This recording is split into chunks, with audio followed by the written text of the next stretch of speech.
An Egyptian television news program says that Turkey is clearly a terrorist state with a broad reach. It reports that Turkey is supplying weapons to the terrorist group Boko Haram in Nigeria. 10 TV host Nashat Al-Delhi reported on a leak confirming an intercepted phone call from a few years back confirming the action.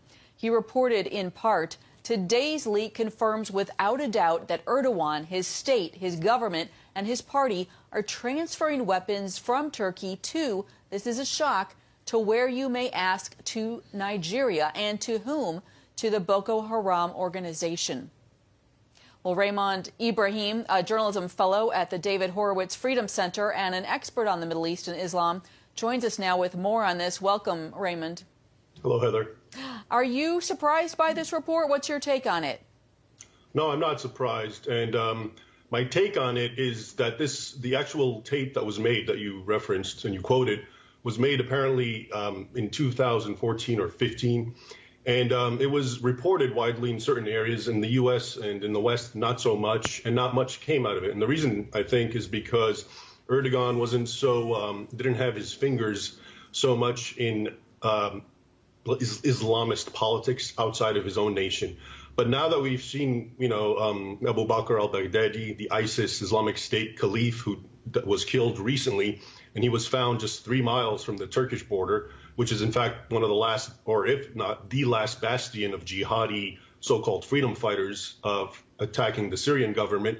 It's brought it up again, the fact that everyone is saying, well, look, he's supporting ISIS. So now we're remembering, and that was, I think, the point of the Egyptian show.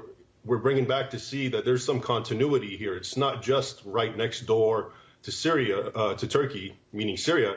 He's involved with some of the absolute worst Islamic terror groups. Remember, Boko Haram, which its name loosely means Western education is forbidden, haram, was basically doing what ISIS is notorious for years before ISIS. So the whole, head chopping, crucifying, massacres, enslaving women and children, burning people alive.